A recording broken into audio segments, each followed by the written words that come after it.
Hi friends, welcome to my channel.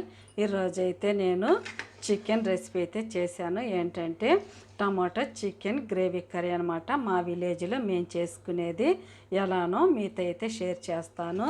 మా విలేజ్లో మేము ఇలాగే చేసుకుంటాం ఫ్రెండ్స్. చాలా బాగుంటుంది. చూడండి ఎంత బాగుందో. రండి వీడియోలోకి అయితే వెళ్ళిపోదాము. ఈ కర్రీ ఎలా చేయాలనో మీకైతే చూపిస్తాను. రండి వీడియోలోకి అయితే వెళ్ళిపోదాం. ఇప్పుడు ముందుగా టమాటా చికెన్ గ్రేవీ కర్రీకి కావాల్సినవన్నీ చూపిస్తాను. ముందుగా చికెన్ అయితే బాగా ఒక 4-5 సార్లు ఇలా ఉప్పు నీటితో కడిగి ఉంచుకోవాలి. నేను కడిగి ఇక్కడ ఉంచుకున్నాను. టమాటాలు అయితే ఒక కప్పు నిండగా తీసుకున్నాను అనమాట. ఒక 5-6 టమాటాలని ఇలా కట్ చేసుకొని ఉంచుకున్నాను. ఇందులోకి కావాల్సిన మసాలాలన్నీ చూపిస్తాను. చూడండి, యాలకులు 2 లవంగాలు, కొద్దిగా దాల్చిన చెక్క, 1 స్పూన్ ధనియాలు, 1 స్పూను పల్లీలు, 1 స్పూను గసగసాలు, 1 స్పూను నువ్వులు, 1 వెల్లుల్లి ఎంత తీసుకున్నాను అనమాట.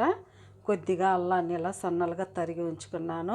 ఎండు కొబ్బరిని ఇలా తరిగి ఉంచుకున్నాను. మీరు పచ్చి కొబ్బరి అయినా వేసుకోండి, బాగానే ఉంటుంది. కొద్దిగా చూడండి చింతపండు తీసుకున్నాను. ఈ చింతపండు కొద్దిగా వేస్తే చికెన్ టేస్ట్ చాలా బాగుంటుంది గ్రేవీ కర్రీకి అయితే. ఉల్లిపాయలు అయితే ఒక పెద్దది ఇలా కట్ చేసుకొని ఒక కప్పులో ఉంచుకున్నాను. ఇప్పుడైతే ముందుగా ఇవి మనము మిక్సీ పట్టుకుందాం. ఇప్పుడు ఒక మిక్సీ జార్ తీసుకొని ఇవన్నీ మిక్సీ జార్లోకి వేసేసుకుందాము. మిక్సీ జార్లోకి అయితే వేసాను. కొద్దిగా వాటర్ వేసుకొని ముందుగా ఈ దినుసులన్నీ మనం గ్రైండర్ చేసుకుందాం. చూడండి, ఇక్కడ చూపించిన విధంగా ఇలా ఉండాలి. ఈ విధంగా వేసుకున్న తర్వాత ఇందులో మనం కట్ చేసి పెట్టుకున్న ఉల్లిపాయలను కూడా వేసేసుకుందాము. టమాటాలను కూడా వేసేసుకుందాము. వేసేసుకొని ఇందులోనే వేసుకొని మిక్సీ పట్టుకోవాలి. చూడండి, ఈ విధంగా అయితే మిక్సీ అయితే వేసేసుకున్నాను. టమాటాలు ఉల్లిపాయలు బాగా ఎలా పేస్ట్ లాగా అయిపోయిందనమాట. ఇప్పుడైతే కూర ఎలా చేయాలనో చూద్దాం రండి. ఇప్పుడు స్టవ్ వెలిగించుకొని మనం దేంట్లో వండుకుంటామో ఆ గిన్నె అయితే పెట్టేసుకోవాలి. నేనైతే ఈ గిన్నె పెట్టేశాను. ఇందులో కూరకు సరిపడా చికెన్ కదా, కొద్దిగా నూనె ఎక్కువనే పడుతుంది. నేనైతే ఒక 3 స్పూన్లు ఆయిల్ వేసాను. ఆయిల్ని హీట్ అవనిద్దాం. ఇప్పుడు ఆయిల్ హీట్ అయిన తర్వాత కొద్దిగా ఆవాలు వేసుకుందాము. నేనైతే వేస్తాను ఫ్రెండ్స్, మీకు ఇష్టం ఉంటే వేసుకోండి, లేకపోతే స్కిప్ చేసేయండి. ఆవాలు వేసిన తర్వాత కొద్దిగా జీలకర్ర వేసుకుంటున్నాను. ఇందులోనే కరివేపాకు కూడా వేసుకుంటున్నాను. కొద్దిగా ఫ్రై చేసుకుందాము. కరివేపాకు జీలకర్ర ఆవాలు ఫ్రై అయింది కదా. ఇప్పుడు ఇందులోనే మనం పేస్ట్ చేసుకున్న మసాలాని ఇందులో వేసేసుకోవాలి. అంతా వేసేసుకొని ఒకసారి బాగా తిప్పేసుకుందాము. కొద్దిగా పసుపు వేసుకుందాం. ఇందులో కూరకు సరిపడా పసుపు వేసేసుకుందాము. వేసేసుకొని ఒకసారి తిప్పేసుకొని పచ్చి వాసన పోయే వరకు మసాలాని బాగా ఉడికించుకోవాలి. మూత పెట్టుకొని ఉడికించుకుందాము. ఒకసారి అంతా తిప్పేసుకున్న తర్వాత మంటని సిమ్లో పెట్టుకొని మూత పెట్టుకొని ఉడికించుకోవాలి. మంటనైతే మీడియంలో పెట్టేసాను. మూత పెట్టేసేద్దాము. మసాలా మనకి బాగా ఉడికి పైన ఆయిల్ వచ్చే వరకు ఉడికించుకుందాం. ఇప్పుడు ఒకసారి మూత తెచ్చొద్దాము. చూడండి, బాగా అయితే ఇలా ఉడికిపోవాలి. చూడండి, సైడ్లో అంతా కొద్దిగా ఆయిల్ అయితే రిలీజ్ అయిపోయింది. ఇప్పుడు ఇందులో మనం కడిగి ఉంచుకున్న చికెన్ని ఇందులో వేసేసుకుందాము. చికెన్ అంతా ఇందులో వేసేసుకోవాలి. వేసేసుకొని ఒకసారి బాగా తిప్పుకోవాలి. ఇప్పుడు ఇందులోనే మనం ఉప్పు వేసుకుందాం.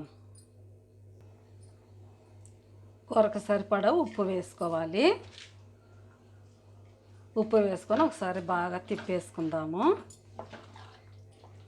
ఉప్పు అంతా కలిసే వరకు ఇలా తిప్పేసుకున్న తర్వాత ఇందులో మనము కొద్దిగా చికెన్ మసాలా, కొద్దిగా గరం మసాలా వేసుకుందాము. ఇంకా ధనియా పౌడర్ ఏం వేయటం లేదు ఫ్రెండ్స్, ఎందుకంటే నేను ధనియాలు వేసాను కాబట్టి వేయటం లేదు.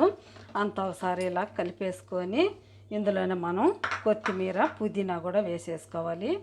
బాగా ఇలా కట్ చేసుకున్న పుదీనా, కొత్తిమీరని వేసేసుకొని ఒక 2 నిమిషాలు మూత పెట్టి ఉడకనిద్దాం.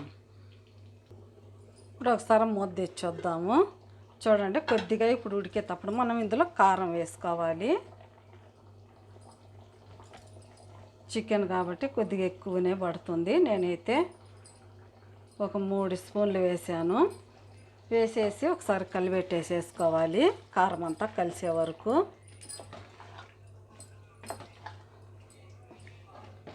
కలిపెట్టేసిన తర్వాత ఇప్పుడు ఇందులో మనం కొద్దిగా మిక్సీలో మసాలా ఉండిపోయింది, ఇందులో కొద్దిగా వాటర్ అయితే తిప్పివేసాను. ఇంకా అంతే ఫ్రెండ్స్.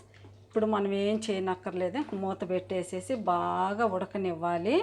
ఇంకా మనం అస్సలు కలిపెట్టకూడదు. మూత పెట్టేసేసి 10-15 నిమిషాలు సిమ్లోనే బాగా ఉడికించుకోవాలి. మూత పెట్టేసేద్దాం. ఇప్పుడు ఒక్కోసారి మూత తెచ్చొద్దాము. మధ్య మధ్యలో కలుపుకుంటూ ఉండాలి, లేకపోతే అడుగంటేస్తుంది. ఎక్కువగా కదపకూడదు ఫ్రెండ్స్, లేకపోతే చికెన్ అంతా విరిగిపోతుంది. అడుగు నుంచి ఇలా తిప్పుకుంటూ చూడండి. ఇంకా అయితే చిక్కబడాలి, ఆయిల్ అంతా బయటకు వచ్చేస్తుంది. పలచగా ఉంది కదా పులుసు, ఇంకా కొద్దిగా అయితే చిక్కబడాలి. మళ్ళీ మూత పెట్టుకొని ఉడికించుకుందాం. ఇప్పుడు ఒకసారి మూత తెచ్చొద్దాము. నేనైతే ఒక 15 నిమిషాల వరకు ఉడికించుకున్నాను. చూడండి ఎంత బాగా వచ్చిందో. అయిపోయింది ఫ్రెండ్స్.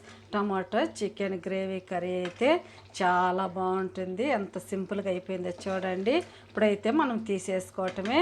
మీకు ఎలా అనిపించిందో ప్లీజ్ మీకు కనుక నచ్చితే నా ఛానల్ని సబ్స్క్రైబ్ చేయండి, సపోర్ట్ చేయండి, ఇతరులకు షేర్ చేయండి. ఇలాంటి మంచి మంచి రెసిపీస్ కోసం నా ఛానల్ని సపోర్ట్ చేయండి ఫ్రెండ్స్. బాయ్. మళ్ళీ ఇంకొక వీడియోలో అయితే కలుద్దాం. మీకు ఎలా అనిపించిందో నాకైతే కామెంట్లో తెలపండి. చూడండి ఎంత బాగుందో, ఈ విధంగా ఉడికితే సరిపోతుంది. చూడండి ఎంత బాగుందో. మీకు ఎలా అనిపించిందో ప్లీజ్ కామెంట్ చేయండి. బాయ్.